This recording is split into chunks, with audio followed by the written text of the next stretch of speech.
Hi, good evening everyone. Welcome to today's session.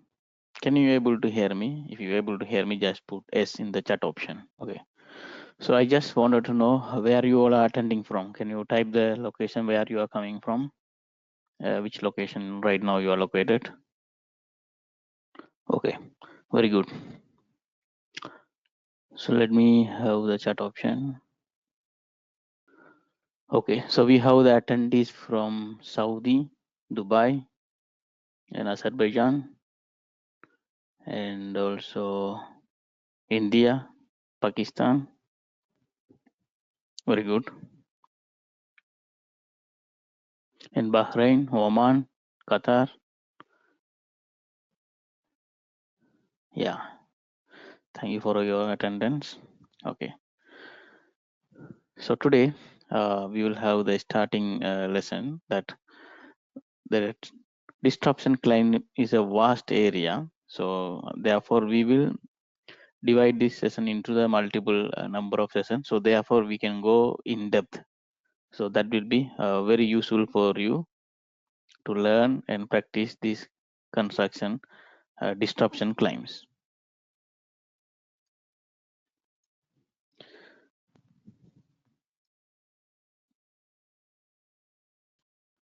So today learning outcome, what we are going to study, what is a disruption claim? We will see a small introduction. Then we will see, is there any contractual provision to claim the disruption claim, and how to do the notice for this claim. So these are the three areas we are going to discuss. And in the following lesson, we will have more discussion.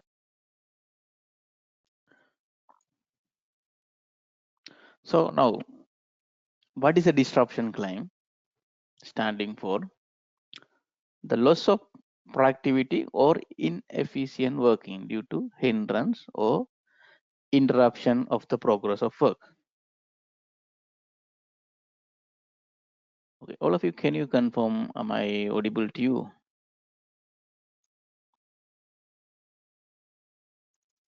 Very good. Very good. If some people cannot listen me, then you have to check your internet connection or try from the different device. So it's a hindrance or interruption of the progress of work. So what is the point we are looking here? The productivity or inefficient. So what is the productivity? What is our input and what was our output? So is that happen as per our plan or something went wrong? And what about the inefficient? The efficiency, if you work for in an efficient manner, then you have the good productivity.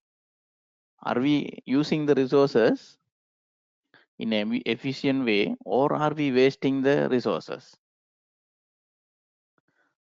So in construction projects, we have a lot of disruption claims. Can you give some example? Have you faced disruption claim in your experience? If yes, give a small example. What was that?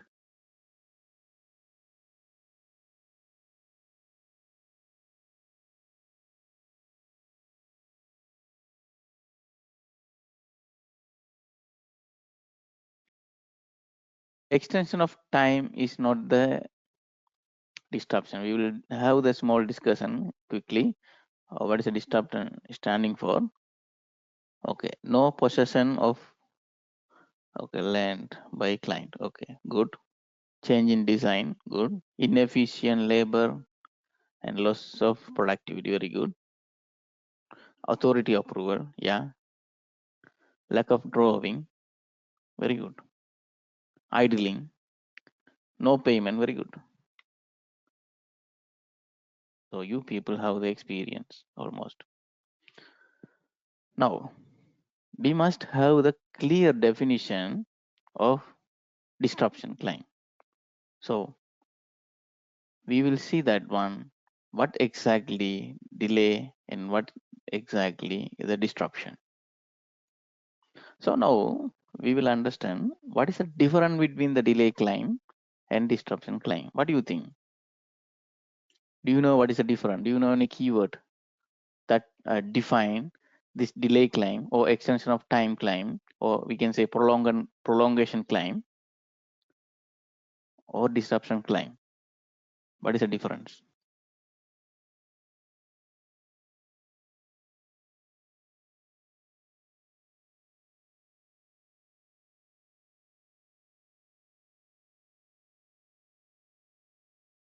Yeah, so we have some points here. Disruption may not be impact the critical path, right? Not impacting the completion. Very good. Yeah. So we will have the clear idea what exactly standing for the disruption, what exactly standing for a delay.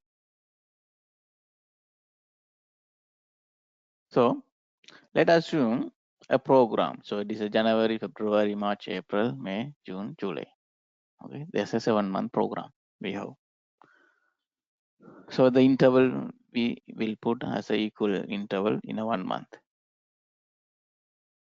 Say we have the activity that goes one after one, right? What is this activity called? It start one after one immediately. What we can call this activity?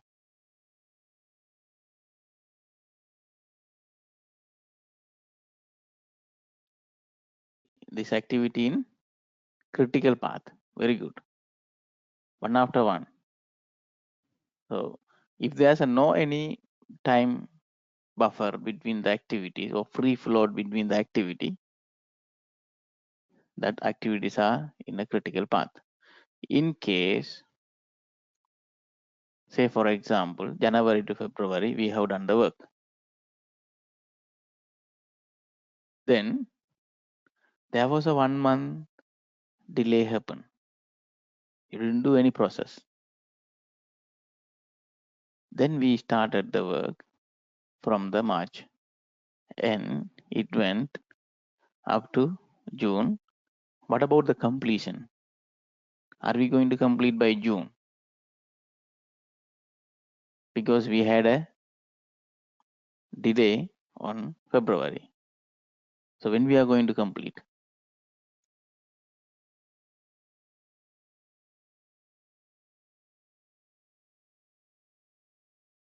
Very good. We are going to complete in July. So when the delay happened? When real delay happened? In the February. Very good. So here we got the delay. Where we will feel the impact? Where we are going to feel the impact? In which month?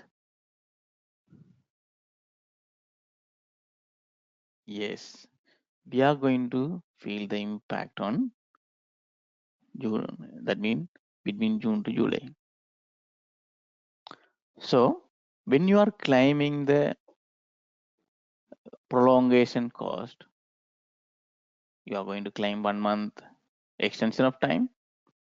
You are going to claim the cost, maybe also profit. So there are circumstances you can claim the profit also. Some circumstances you can claim the profit also. So when you are doing the prolongation claim, in which month you are going to calculate the cost? It is on June to July or February to March?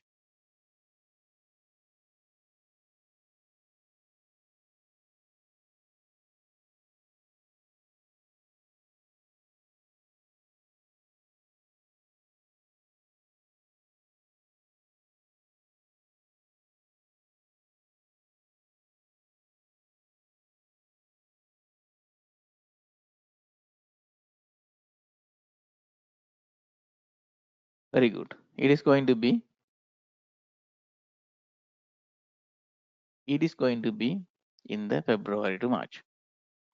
We don't claim from June to July because the real impact, okay, the real event happened on February to March.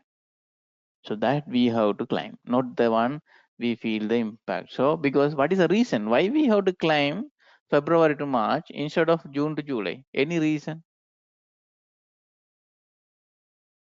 In case if you claim June to July, what will be the problem?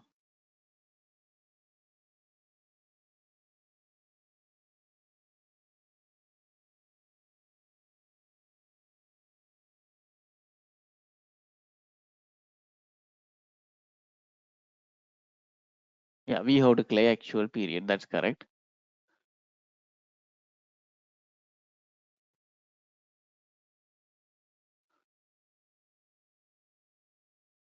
Okay, very good. Now, let us understand where we have more resources involved. The one is the reason here is a real delay incurred. So we have to calculate the cost where it's actually the event happen. Second, the resources. If you see the resources, when the project comes to end, we have the less resources. But when the project start or middle, we have more resources. Therefore, you have the more resources idle or impacted in this month compared to here. So you have to claim this period. That is the only the place you can really have the real cost impact. Okay, doesn't mean you have extended 1 month, that's when to June to July. That doesn't mean you will claim from June to July. You have to always focus on the delay where it's really happened. So that's all about the delay claim or prolongation claim, or what we say extension of time claim. That's all. Now let us understand what is a disruption claim. Same process.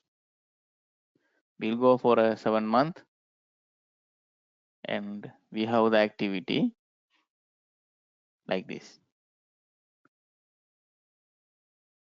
So tell me from February to March, what we can call this one? How we can call this activity?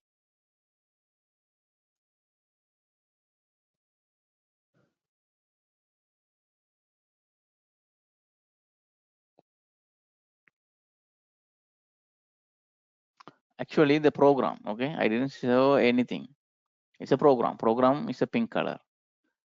There's an interval between February to March. Even you delay this uh, project, the end date won't be compromised. Okay, so that is called free float. You have to have this terminology. What is a free float? What is a critical path? This terminology from the bar chart, you have to learn that one. Okay, so this is called free float. Now let's come to the scenario. In February to March, we had continued the same task because we had a disruption. There are some incident happen. Therefore, you not able to complete the task by February. That was prolonged to. That was continued to up to March. Then we had a program like this. So this is called disruption. Are we impacted with the end date? Is their project extended?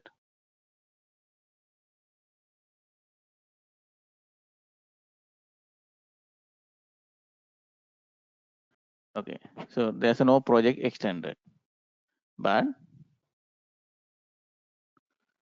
we have a free float. Therefore, we had a disruption. So that disruption only we are going to talk throughout the today lesson. Now, under FIDIC 99 Red Book, okay, we are going to discuss throughout the FIDIC 99. So, under FIDIC 99 Red Book, do you have the right to claim for a disruption? Yes or no? Do we have the right to claim for a disruption? Is there any clause or subclause standing for disruption claim?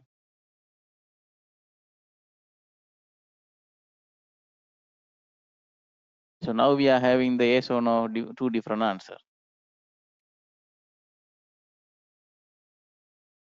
Yeah. Do you remember any clause number? 20.1 covers. Okay. Any other?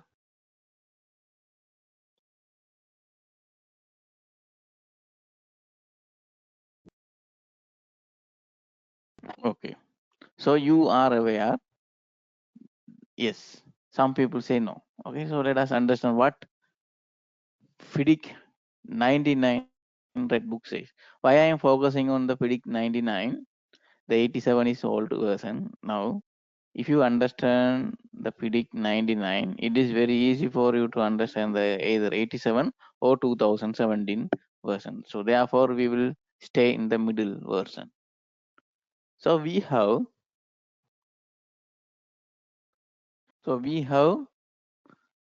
a provision under the FIDIC Red Book. So answer for that one, yes, we have the right to claim for the disruption. If you can go and see the subclause 1.9, in FIDIC 99, the only two subclauses talk about the disruption. The one is subclause 1.9, delayed drawings or instruction. So what that 1.9 says, the contractor shall give notice to the engineer whenever the works are likely to be delayed or disrupted. So if you want, you can refer to the subclause 1.9 in the red book. So I put the red font in order to make sure that you understood this is from the FIDIC red book 1999 version.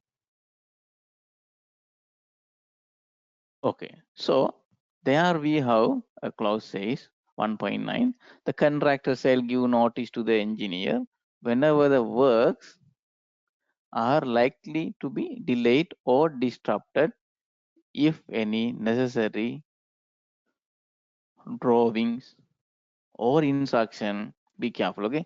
Necessary drawing or instruction. The instruction is more weightage. We have to remember this particular wording. Okay, so let's continue to read. Is not issued to the contractor within a particular time, which shall be reasonable. The notice shall include detail of the necessary drawing or instruction. So again, the instruction, be careful with the particular wording, instruction, detail of why and when it should be issued.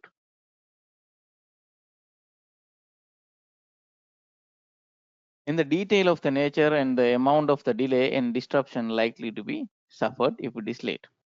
So again, this is 1.9 talk about the disruption.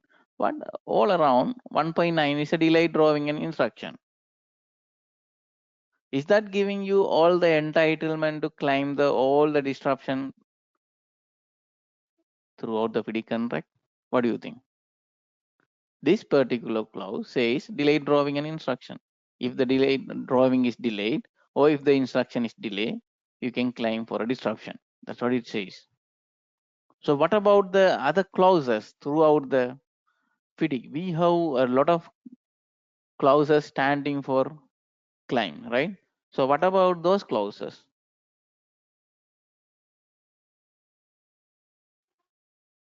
What do you think? Can we claim or not? What do you think?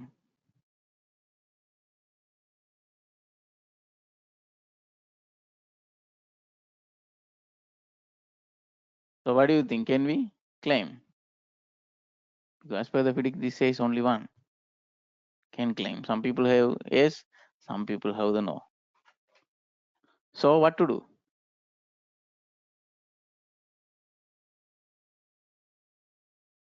So what we can do? So now we are going to see another clause. There we have some provision. Okay. So that's what I asked the question. It means we could claim disruption cost under subclause 1.9 only, or is there any provision to claim all kind of disruption claim?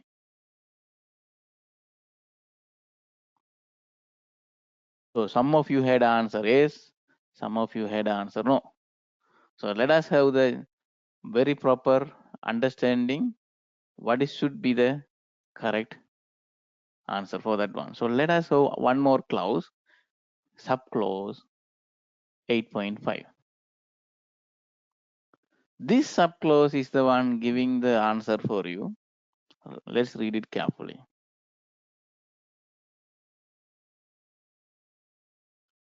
if the following condition apply, namely, the contractor has diligently followed the procedure laid down by the relevant legally constituted public authorities in the countries.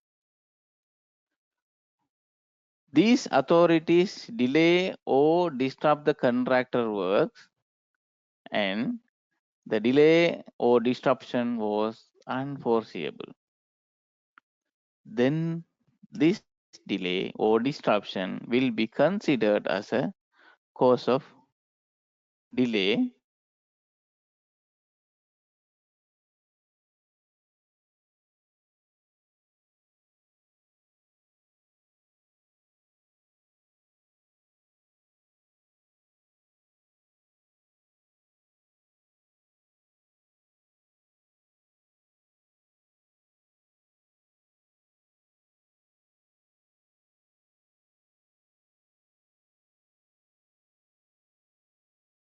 disruption claim that comes under FIDIC 99 could be claimed as a disruption.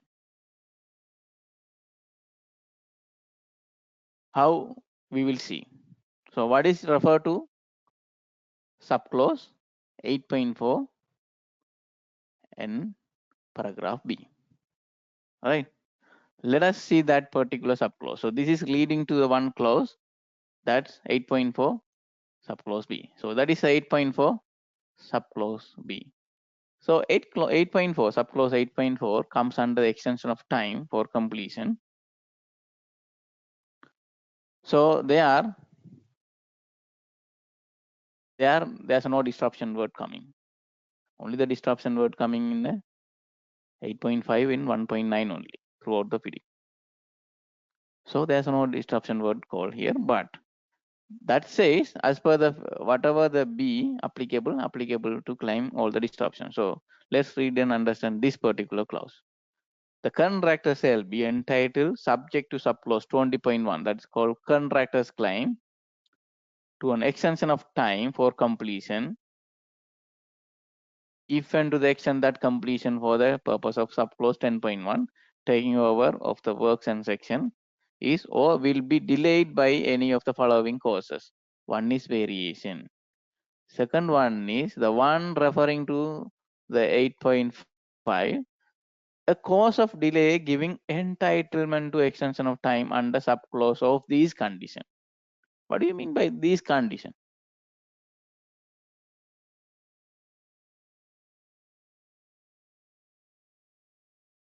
So what do you mean by these conditions?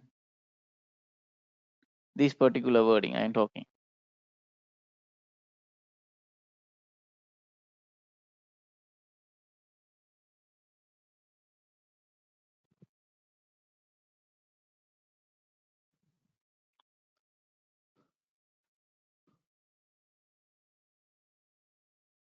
So some people have the understanding now all these below condition,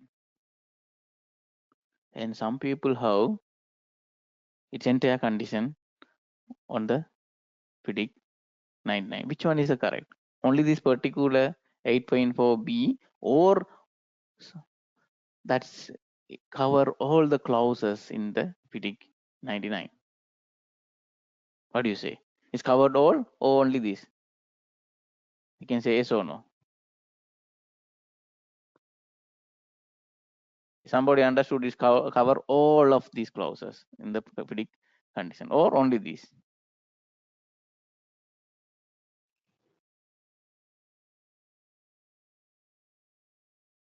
Okay, so let us have a clear understanding about that one. So now we have the 50-50 answer. Some of you say it's only particular this condition or it is mentioning all the condition of contract in the FIDIC 1999 version. The correct answer is the second one.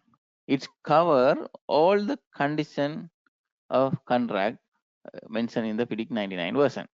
So that's triggering the that 8.5 is the key that open the gate for to 8.4b. The 8.b is open the door for all the claim that can be considered if really necessary or appropriate, that could be considered as a disruption. So now you have to be very clear with that one. So no doubt with that one. Okay, the cover entire red book. That is how you got the power to claim the disruption claim throughout your contract. This is the place the people are having a lot of misunderstanding where it's mentioned in the contract. Nowhere, but it is there. This is a clause. The 8.5 give the key and 8.4 open the door. You understand? Is it clear now, everybody?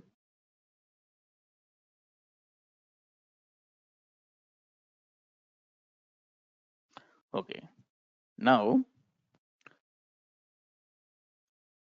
under FIDIC 99 red book. Okay, if somebody want to repeat, I will go and put the wording. Okay, again. The subclause number, let's go a little bit back. The subclause number 8.5. Remember, key, right? The key can open the door. So it is a key. That key clause refer to the 8.4b. If you go and refer the 8.4b, that open the door for all the clauses relevant in this FIDIC 99. So that's how we have the entitlement to claim any disruption mentioned in the FIDIC 99. So whichever the scenarios, right, reason behind the delay or disruption, we can claim. But this particular clause says even you can claim the disruption scenario also under this condition of contract. So therefore, each open the door. Now you can claim everything, but you should have the idea which disruption you can claim, which one you cannot claim. So we must have that understand next. Okay. So now under FIDIC 99 red book, what are the disruption even you aware? Now as you know, it's open the door for all kind of delay events and disruption even. Now what is your knowledge on this?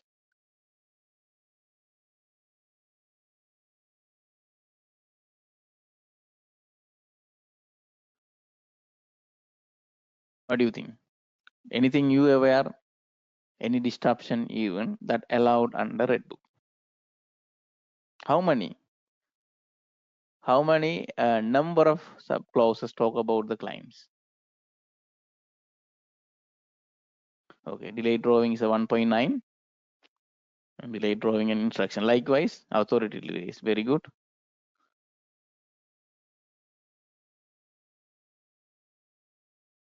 There are many more.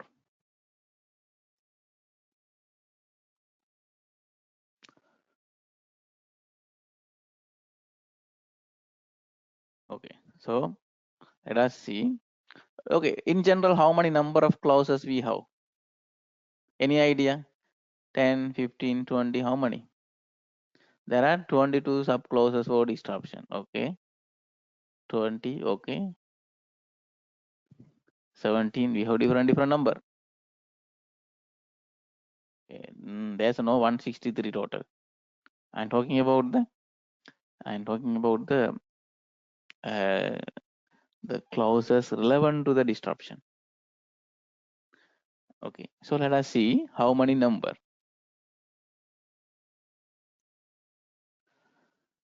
You can see that a particular number, the contractors claim under the FIDIC 99 red book. There are,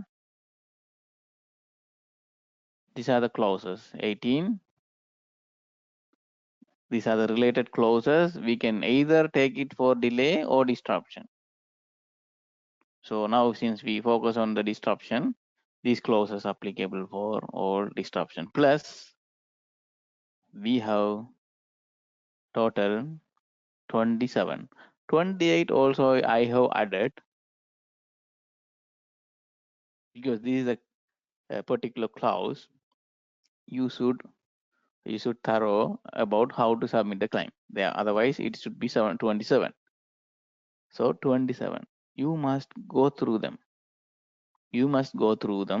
And you have to understand. Don't look for the clauses. It's mentioned. It should be mentioned as a contractor claim. No, you should understand something in depth. How many of you here from the AQS program?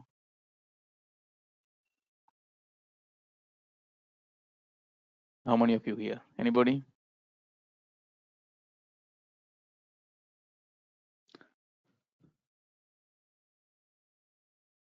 Very good. So now you people already went through that program and you have seen mostly. If not, you will see. But for others, you can get this copy of this number of clauses and you have to go through them. You have to keep them remember or you have to keep them note. Some clauses, forget about the delay, okay? We talk about the disruption. Some clauses allow to mostly take the cost. Some clauses, okay, you can go for profit, but mostly the disruption cost all about the cost. Whereas the extension of time mostly cost plus profit, but some scenario even the delay cost you have only the cost or sometimes you have only time also. So it's depend. If you are going to go through with all the clauses, it takes many lessons to continue. Therefore, I will give you the list of clauses you have to go through with them. Okay, so it takes time for you to read, and you might have the FDIC Red Book copy with you, correct? So you can use it and you can mark it all the clauses and you can study. Okay, so now as I guide you, you all need to go through the sub clauses because the people, even the AQS team, advanced QS practitioner, you have seen those clauses as a delay clauses, but there are disruption. You should know how it works. Now we should know the order. If any disruption you have identified, the first you have to give the notice. Do you know why you have to give the notice? If you don't give the notice, what will happen?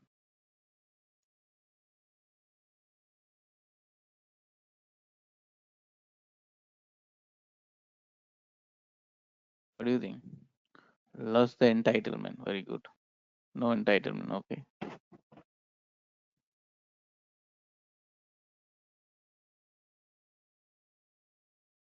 Okay. So we lose the entitlement in simple word. Correct? Yeah. So we have to give the notice. Now, today we are going to see this particular 20.1 some extent. In upcoming lesson, we will go in more depth to see about the disruption claim, because first you have to have the basic understanding about the disruption, then only we can go for a very detailed one. So before you come to the next lesson, if you want to really improve your knowledge, go ahead with the 28 clauses, sub clauses, to study properly and understand.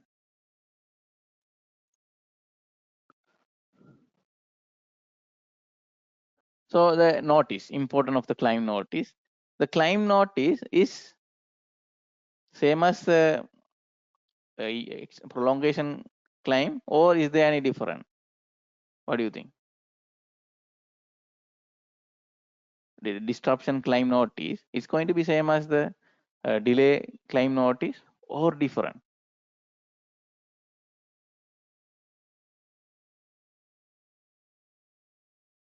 Very good. It is going to be same. There's no different. Solar claim, because we have only the one clause 20 sub clause 20.1 talk about the claims. So we have to follow the same procedure, whether it is a contractor claim, right? That contractor's claim could be a prolongation claim or disruption claim or acceleration claim, whatever it is. We will see the same way how the process go. So if the contractor, let us understand what the subclause 20.1 say. AQST maybe it is refresh for you, but others we will go in depth and see. If the contractor consider himself to be entitled, okay, any extension of time for completion and or any additional payment. Now think about the disruption. We are always talking about the cost, isn't it? So disruption cost is the additional cost for the contractor. So we are going to follow the same thing. So if the contractor considers himself to be entitled to any extension of time for completion and or any additional payment, the contractor shall give notice to the engineer. What do you mean by shall give? What do you mean by shall?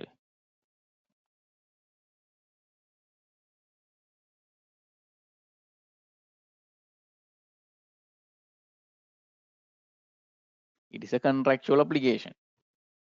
You should obey that one.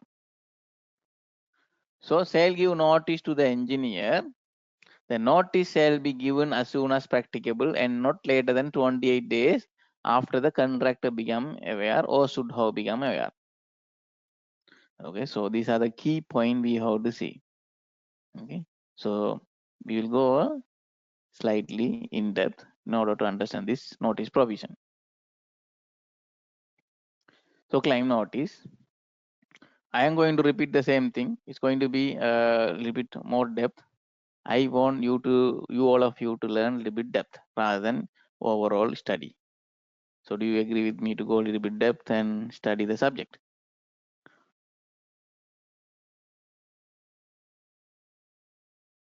Even though it is a free webinar, but I wanted to go in depth and give you something more valuable that you can really use in the industry. So if I am doing this session for 1.5 hours, we really not going to cover very important point that's going to be covered, but that should be covered. We can overall see the layout of the disruption claim, but really we don't know how to make it. So therefore that is worthless. So I decided I want to teach you something very depth that really work in the industry.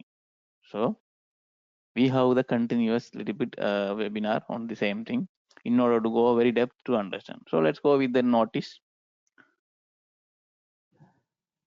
So contractor claim, the contractor shall give notice. So shall mean standing for contractual obligation. Notice to the engineer. So notice to the engineer, be careful with this one. So there's a subclause 1.3 for communication says wherever these condition again, what do you mean by these condition? Now can you repeat? What is your understanding? Is a 1.3 or entire FIDIC conditions?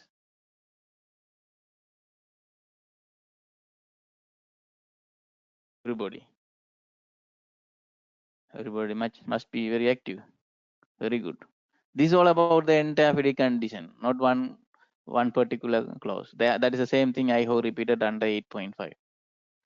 So wherever these condition provide for the giving or issuing approval or certificate or concern or determination, the notices and request, this communication shall be in writing and delivered by hand or sent by mail or courier or transmitted using any of the agreed systematic electronic systems of electronic transmission as stated in the appendix to tender.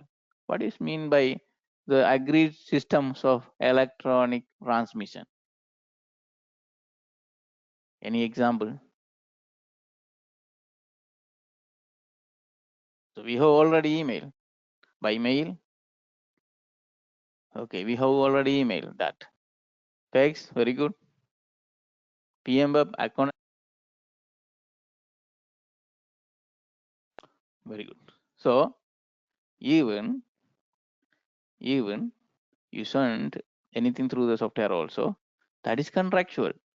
Now tell me, in writing, this notice shall be in writing. It could be by delivered by hand directly in person or sent by mail. You can or you can courier it or you can do the electronic transaction. All are contractual. If it is mentioned in the appendix to tender, if it is not mentioned in the appendix to tender, nothing, then should be in writing, should be If you not mention anything, then you have to agree later on. So remember, whatever you send, that is contractual. Don't send anything to the any parties that can form a contract. Okay, it's a part of the communication protocol. So what we have understand, how to give the notice. It could be in writing, but how we are going to deliver, that could be use any system. Then the contractor has give notice to the engineer. So what we have now learned, see, the contractor shall notice to the engineer, right? So we only give notice. Now focus on the second thing, to the engineer. Now I am focusing on this particular sentence. Why engineer? What about notice to the employer? Are we going to send only the notice to the engineer? Because the contract, the subclause 20.1 says only the engineer, doesn't talk about the employer. So the contractor not going to send any notice to the employer. What do you think?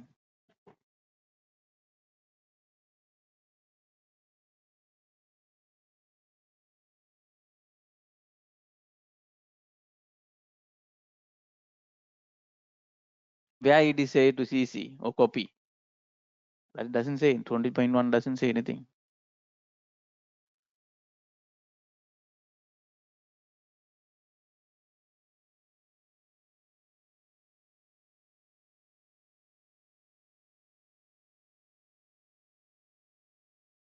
Okay, so we have to understand that again subclause 1.3. What it says, when a notice is issued to a party, it could be either employer or engineer or contractor, by other party or the engineer, the copy shall be sent to the engineer or the other party. The other party could be the employer or contractor. So it is contractual. It is not just you do. It is contractual. If you do any transaction, any notice, that should be copied to all. So everybody should be aware that happened. There's an incident happened. There's a notice. So it is not optional. It is a contractual obligation. Remember, copy shall be sent to the engineer. So it means or the other party mean contractual obligation. Okay. So now you know what to do, how to send the notice.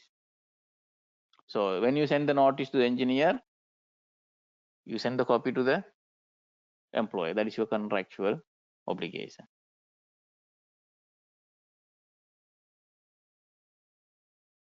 Now again, under the same clause, if you see to read continuously, the notice shall be given as soon as practicable and not later than 28 days.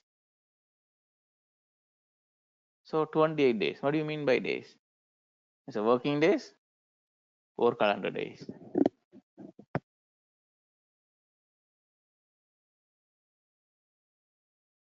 So some people say working days, some people say calendar days. What is correct?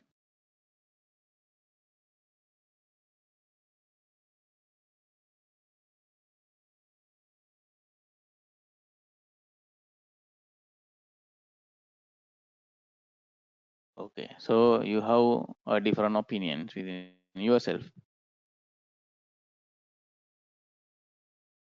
Okay, let us understand. The day means as per the subclause 1.1.1.3.9. The day, that's a day means a calendar day. And the year means 365 days. So not office working days. Okay, it's very clear. 28 days means the calendar days. No office working days. So be specific. That is also defined in the 1999 Red Book. Okay. Then the notice shall be given as soon as practicable and not later than 28 days. Now we have seen that one. After the contractor become aware or should have become aware of the event. What do you mean by this? What do you mean by the become aware or should have become aware? What do you understood?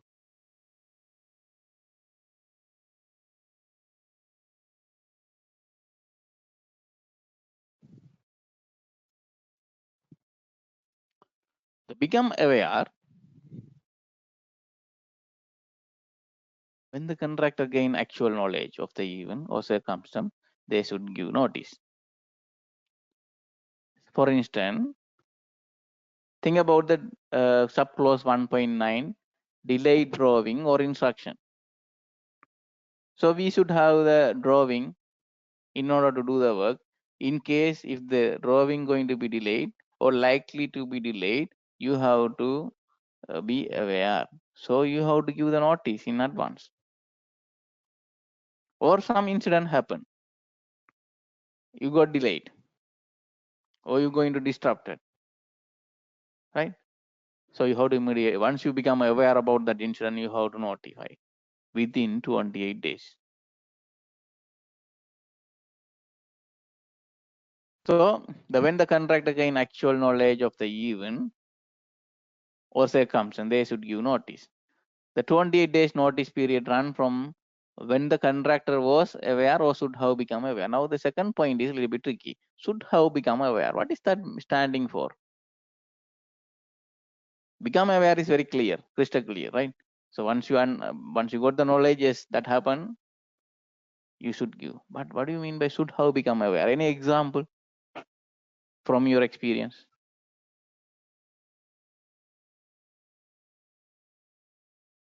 News. Very good.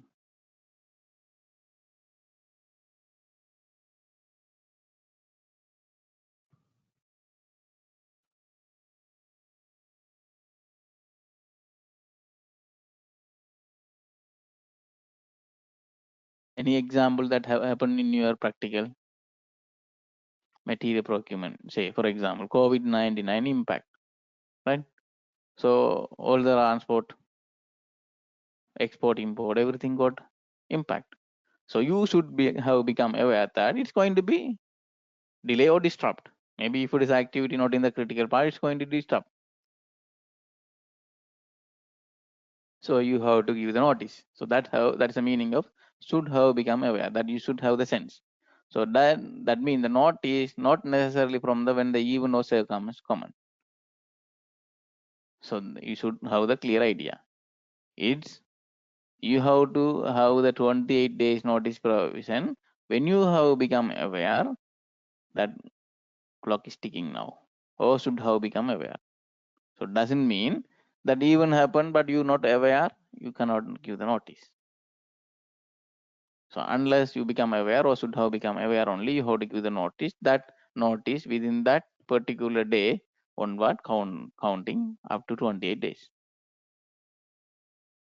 Now, what is the purpose or necessity or obligation of the notice? We have discussed to have the contractual right. Is there any other purpose? We have any other purpose to issue a notice?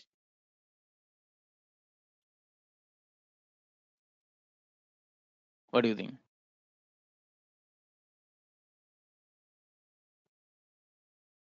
Reserve the right. One reason is a reserve the right. Very good. Yeah, employer assist to mitigate the delay. Very good. Yeah, not to give a shock. Okay, very good. We should inform the early. Okay, that's a good point. Let us see. One is allows sufficient time for investigation or to collect the contemporary information by all the parties. So if we can go back to the subclause 20.1, the contractor shall, contractual obligation, okay, the contractor shall keep such contemporary records as may be necessary to substantiate any claim. So contemporary record. So it should be give the sufficient time to investigate and collect the contemporary record. That's what you are giving the notice. So if you give notice in advance, all the parties can collect their contemporary records to prove. So they have time for investigation. And it is help you to win your claim. So in order to win the claim, what are the things? Three things very important. Anybody have the idea? What are the key three elements to win the claims? Any claims? It could be a delay claim or disruption claim or acceleration claim. Okay. We have to have the records, again records. Okay. Records is very important. To win the claim, okay, I'm talking about the winning a claim. Securing the rights, you have to give the notice. But to win the claim, we have to have the records. Now, next lesson, we are going to focus how to take the records. Okay, it is a essential thing that people are not learning how to create the records. Everybody know, if I ask what are the records you will provide, you will tell the answer. But how to provide, you don't know mostly. Now, the contemporary records. Tell me what are the contemporary records we can provide, all of you.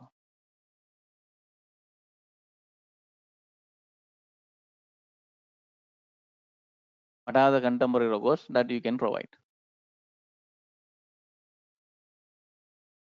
Corresponding letters, very good.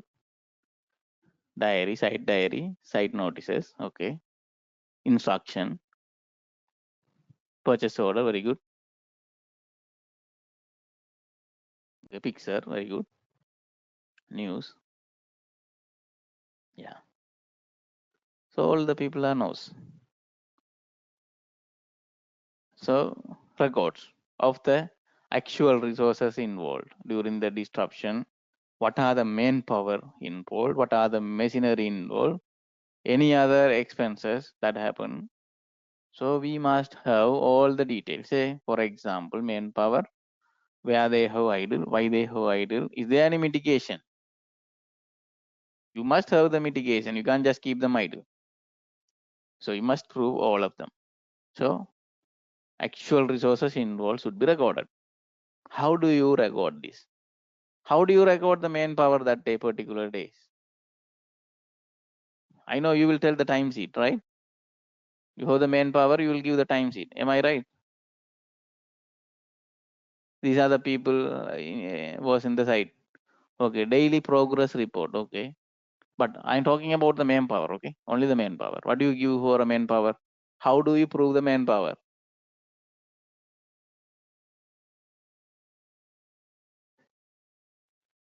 Okay, site diary. Some people manpower histogram. Okay, time sheet. Okay, this is the criticality of this part. People knows, you people knows what to be substantiated, but you really don't know how to be substantiated. For example, you give the time sheet or you give the daily record. Who prepare the daily record? Who prepare it? Contractor or engineer or an employer? Contractor. Is there any signature in the daily record? Is there any signature on the daily record from by the engineer or a contractor? Yes. Okay. If that, you have a little bit valid document. If the engineer not signing, it is purely contractor document that prepared by the contractor staff. That is invalid document. Okay, so be careful. So that's how there are problem to understand how to substantiate. Say for example, you have the machinery idling. Okay, how do you provide the detail that machinery idle? Machine was there at the site. Okay, it was in the record, but it was idle. How do you give that one? How can you prove that machinery or plant and equipment was idle? How engineer or the employer can trust on your fact or the evidence that you are giving? So this is the key area we need a lot of time to discuss. Okay, so I will give you all the records detail. So far you can understand. So we have to have the actual resources. Any resources that were idling or uneconomically employed, we have to give. And any resources that work overtime. Say for example, we can finish by this work around 10 hours, but people are work for 14 hours. So another 4 hours was overtime. How we are going to prove that one?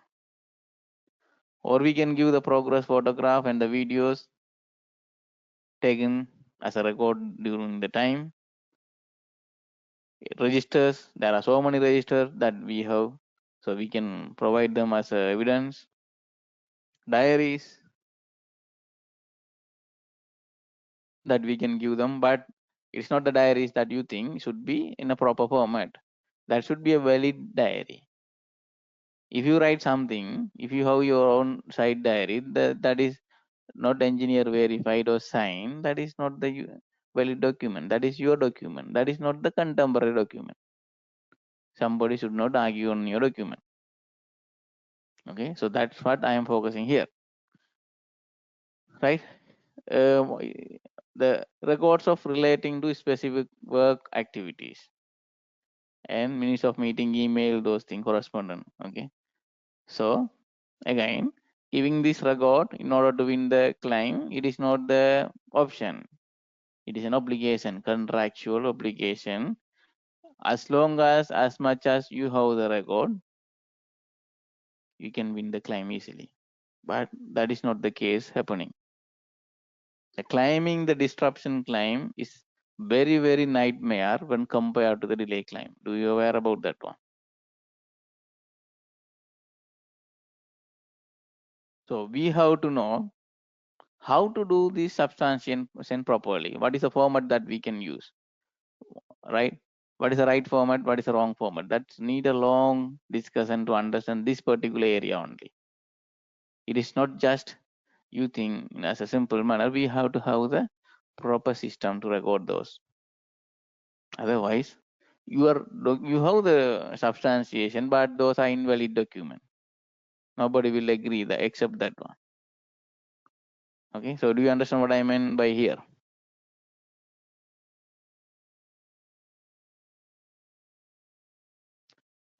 All of you, have you understood what I am focusing here? Yes, okay, very good. So we have to learn that record properly. This record itself will take another 2-3 lessons if it is go very depth, but we try to cover by next lesson. Otherwise, it will go for some more time. But we have to focus how to have these records. But not only the records, another challenging part also they are in the contemporary records. Okay. Second one, why we are giving the notice? What? Okay. Before I discuss, I was telling another challenging part also there. What is another challenging part in the disruption claim? Do you know that one? What is another challenging part? One is a proving and providing and proving the record. That's one. Second, yeah, collecting information goes under the same topics. Costing, very good. Calculating the disruption cost. Very difficult and tedious task that you have to learn very well. Okay, so it takes time. It's not one time session or 1.5 hour session. So okay, let's continue. What is the purpose of or necessity or obligation of notice? To avoid the surprise attack. At the end of the project, you are going and saying, Mr. Employer, I have 100 million claim against you. What do you think? He will be happy with you? Maybe the employee will go under heart attack, right? So we should avoid that one. So it's an early warning. We have to give early warning. That is the purpose of the notice. So early warning to cost overruns, also early warning to time overrun. Now the parties have the enough time to collect the document. They also think how to mitigate this or accept it or reduce it. They have the risk plan, but don't go in the last moment to give the notice. So that's what the FIDIC says. When the contractor become aware or should have become aware, that is a purpose. So don't forget that purpose. And the third reason, to secure rights, but it is a very first reason, actually, you know. So to secure rights under subclause 20.1 contractor's claim, if the contractor fails to give the notice of a claim within such a period of 28 days, the time for completion shall not be extended. So the contractor shall not be entitled to additional payment and the employer shall be discharged from all liability in connection with the claim. Otherwise, the following provision of this subclause shall apply. So carefully listen here. Contractual obligation shall not be extended shall not be entitled to additional payment, and shall be discharged, mean no longer liability. Such a dangerous condition. What we can call this condition? Do you know what is the terminology that we are using for this? Any of you?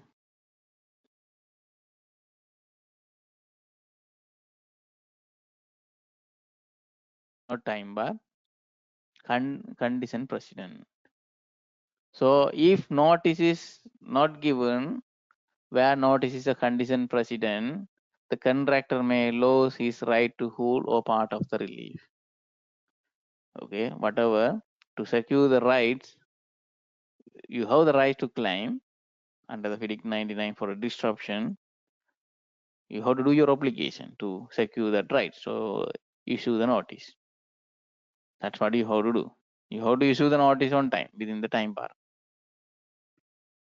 What happen if the contractor missed the 28 days deadline? Now you forgot, or you not, you really should become aware, or you become aware and you ignore to give the notice due to some other reason. What happened now? Is there any relief? Maybe you forgot.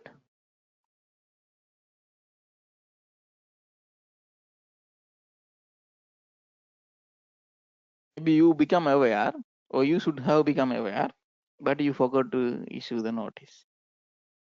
You passed the deadline. What will happen now? In the most cases, the sub clause 20.1 is a condition precedent. If you don't do, you don't get this. That is called condition precedent.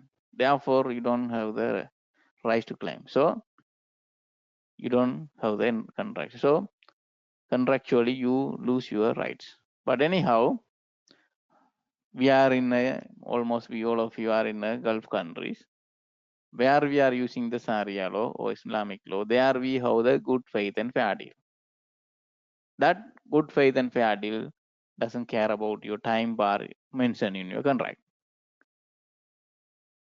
That is not the relief for you, but it's fair and reasonable. Good faith and fair deals, right? It's a fair and reasonable practice. Therefore, that doesn't care about the time bar, but don't do the poor contract administration. You have to be strong in your contract admin. So therefore, rather than fighting for the rights, because you have to fight for to prove that delay disruption even by providing the contemporary report and costing it. That is a real fight. But you don't fight for the rights. You have already rights. If you're supposed to do, you can secure that rights. Okay. So is it contra proferenda? No, not contract proferenda. If it is ambiguity in the contract, that goes to the opponent. The benefit goes to the opponent. That is contract proferenda. So prevention better than cure. We don't want to fight for something that useless. You secure your rights by giving the notice. That's what first point we have to have it. Okay. So any delay, sorry, disruption claim or delay claim, since we are talking about the disruption claim, if you identified any disruption claim, you have to give the notice. So as I told you, go ahead with the 28 clauses that I have given the list to identify, because if you really don't know those clauses, if you really don't know what scenario you can go for a disruption claim, do you become aware, or you should have become aware? If you don't know what to claim, tell me. If you don't know what to claim, can you give the notice?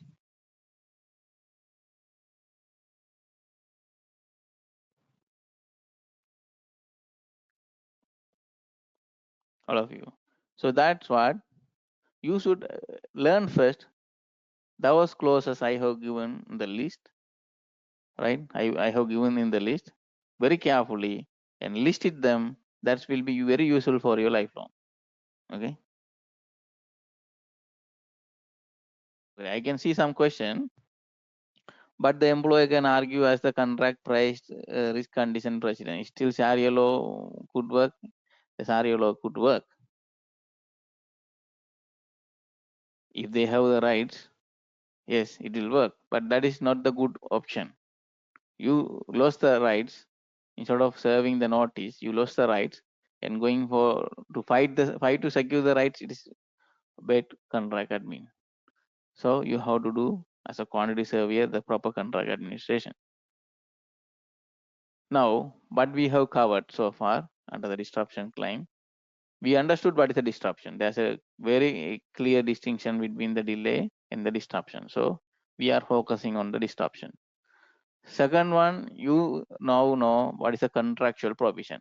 So what is the key clause that open that disruption provision? What is the key clause number? Everybody remember? 8.5. What is the door clause? Which ones open the gate for every clause? That is, you have to be careful. 8.5 is the key. 8.4b is the door. Okay, that's cover even 1.9 also. Be careful. So that is how be interlink, because if you go for a claims, in general you don't find the direct provision. Sometimes it is reflecting somewhere. So we have to link it to see that one. Okay, so now we have learned about the contractual provision, but unfortunately we cannot go through all the clauses that consume 2-3 classes like 1.5 hours. So therefore you go through, but advanced QS people already you have went through. If somebody didn't go through, maybe we will go through with the upcoming lesson. So no worries. But for others, please, you have to go through because it is easy to read. And now we have learned today notice of claim. So how we have to send the notice, how many people we have to copy, right? Within how many days we have to send the notice. If you don't send the notice, what will happen? These are the detail now you know. So that's what I have teach you today. Now, what we have to learn in upcoming learning outcome, how to evaluate the disruption claim. Very important part. The very vast area. Okay, we know theoretically there are some measured milestone or earn value analysis like that, but you really don't know most of the people how to do that one. So we have to learn how to evaluate the disruption claim first. Then how to validate the disruption claim. This is all about the contemporary records. We should have the proper format. We should understand how that contemporary records will not be challenged by the opponent. Even you can take to any party if you have the good record.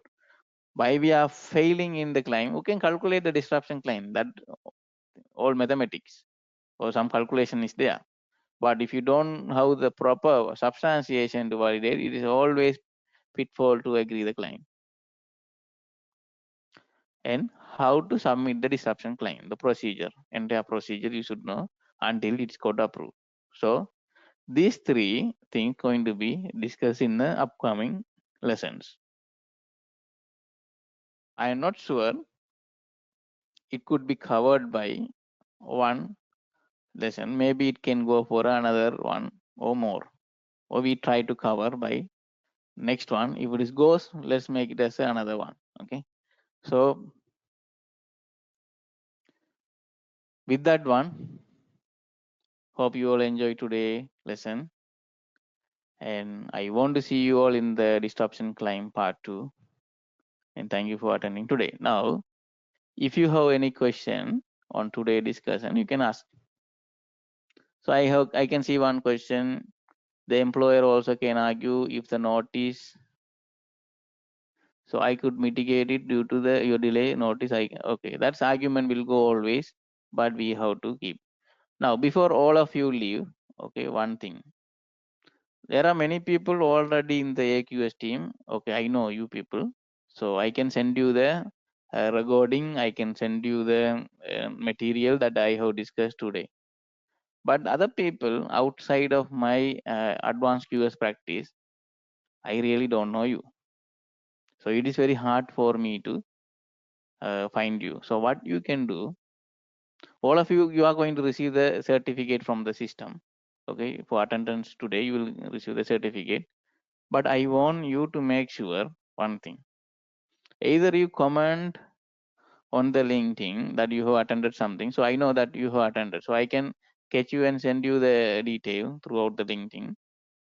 Or, okay.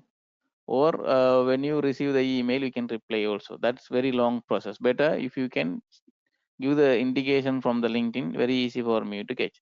This only for the people who's not in the advanced QS practice or APC program. Okay. For others who's already in the program, you don't need to send anything because you know already you are in the group. So I can share through the group. Okay, let me read the question. Can the contractor claim both disruption? Can the contractor claim both disruption and delay? The let me read. Okay. Can the contractor claim both disruption? Yes, he can claim, and also prolongation. Yes, we can claim. We will discuss that one. Okay, that's a provision. They can claim both. Okay, and is there any partial suspension of project? Do we have right to claim for disruption? Yes, you have. As I told you, that 28 number of clauses that I have discussed, right? That trigger either delay or disruption. If you have to read carefully. So those you can claim either under delay or disruption. Okay, so I don't think more question. Very nice. So thank you for attending today. Make sure, okay, my instruction, you give me a signal that you have attended, so I can call you for a second one, right? Because it is more useful for you to. Anyhow, I am going to put it in a public platform also, but for you, I have to give the material. Therefore, give me the signal wherever I can send you the material. That's all. Thank you for attending. See you all with the next lesson. Thank you very much.